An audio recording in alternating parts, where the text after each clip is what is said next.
Escuela francesa. Esta corriente siguió principalmente el ideal de que la interpretación de la ley no pretende más que alcanzar la voluntad del legislador, la cual se puede lograr con el simple hecho de leer los textos legales, siempre y cuando se profundice el contexto temporal en el que fueron elaborados. Lo establece Antonio Picato Rodríguez en su libro Teoría del Derecho. El intérprete se convierte en un viajero del tiempo que se remonta al contexto histórico en que nace una ley.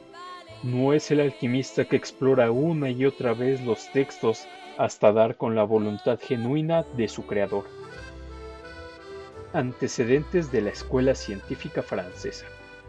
En el siglo XVII, en Europa, existió la convicción de la interpretación de la ley correspondiente únicamente al legislador.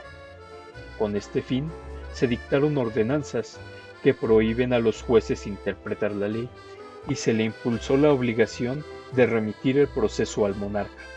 Durante esta época, el monarca se encargó de formar y establecer dos clases de órganos subordinados. Número 1. Los jueces. Debían atenderse a la letra de la ley y a quien se les estaba vetado interpretar. Número 2. Los tribunales de soberanía. Representaban a la ley, llevaban a cabo funciones políticas y legislativas, llegando a cometer grandes abusos. Causa de los abusos de los tribunales de la soberanía, se desarrolló una ola de estudios y comentarios de varios impulsores que plasmaban sus ideas. Entre ellas están que el poder ejecutivo debía estar totalmente deslindado del poder legislativo y del poder judicial, debido a que sólo así se obtendría la libertad de juzgar correctamente, surgiendo así la hipótesis de los autores Montesquieu y Carlos Secondant. En 1762 se publica El Contrato Social de Juan Jacobo Rousseau, donde se establece que los sujetos que se desarrollan en sociedad se someten a la voluntad de determinados dirigentes, encargados de mantener el contrato social por medio de las leyes. A partir de esto surgieron las grandes codificaciones, como el Código Napoleónico de 1804. Esto suscrito una transformación lenta y vacilante por la cual se le otorgó al juez paulatinamente la facultad de interpretar las disposiciones legales que se debían aplicar, resultando así el inicio de la escuela de la exegesis. Escuela de la exegesis resultó de la consolidación de los principios del iusnaturalismo racional. Es el triunfo del postulado de la división de poderes.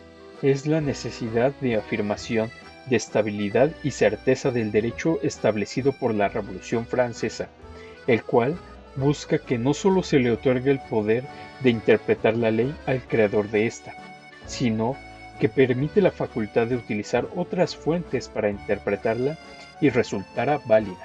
Se le debe el primer esfuerzo metódico y sistemático sobre la interpretación de la ley. Se caracterizó principalmente por el culto al texto de la ley y la fe en su virtud propia. Establecía que la ley debía ser interpretada literalmente en relación a lo que se había escrito en la legislación positiva. Los postulados esenciales, según los autores, Jorge Ulises Carmona Tinoco dice: el culto a la ley, la equiparación de la ley con el derecho positivo, la voluntad del legislador como pauta única de interpretación, la omnipotencia e infalibilidad del órgano legislativo. Por otra parte, Ignacio Galindo Garfías postula que el código contiene toda la materia civil.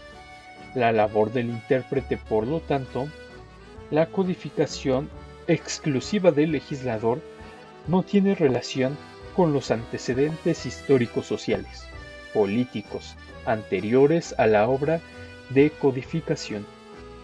Cuando una ley es clara, no es lícito eludir su letra.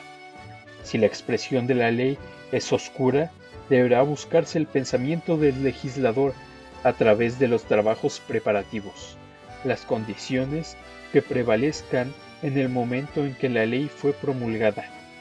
Solo en caso de que resulte ineficiente consultar los resultados preparatorios de la ley, el intérprete puede recurrir a los principios generales del derecho para interpretarla. Escuela científica francesa. Surgió como una reacción al subjetivismo de la escuela de la exegesis, criticando los métodos tradicionales para interpretar la voluntad del legislador, y su principal exponente fue Francois Jenny.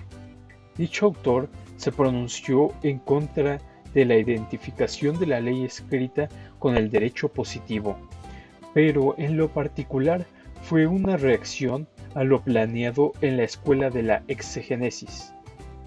Análisis del derecho.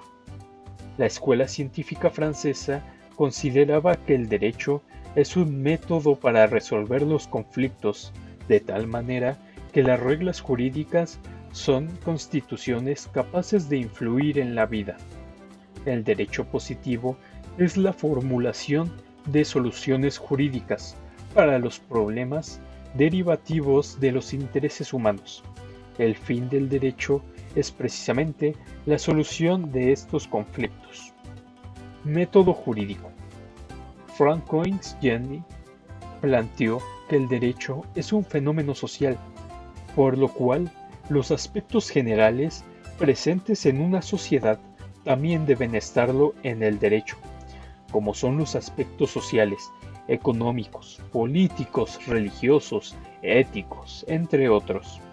Jenny propuso como análisis para el estudio del derecho el método empleado en las ciencias sociales, dado que el derecho es una ciencia social. Este método permite analizar la flexibilidad de los fenómenos sociales.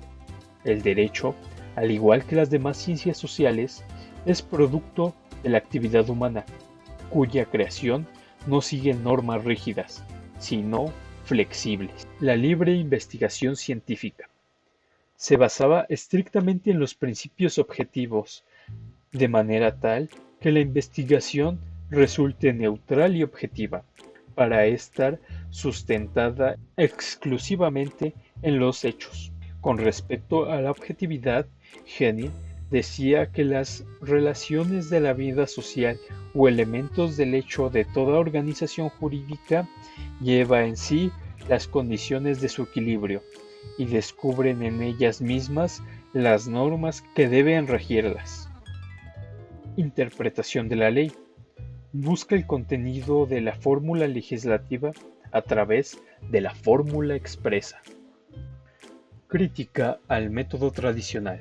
Francois realiza una crítica hacia el sistema de la codificación jurídica francesa, quieta e inmóvil, que pretendía dar solución a todas las controversias jurídicas que se presentasen desde la sujeción literal a la letra de la ley, pero que en realidad da lugar a un derecho artificioso. La inmovilidad de la ley presenta la falta de la adaptación de ésta en la realidad. Por más que los propios textos jurídicos puedan experimentar modificaciones en su intento de adaptación a la realidad social, ésta siempre camina más rápida que la ley y ofrecerá matices que los textos legislativos no podrán nunca comprender en su integridad.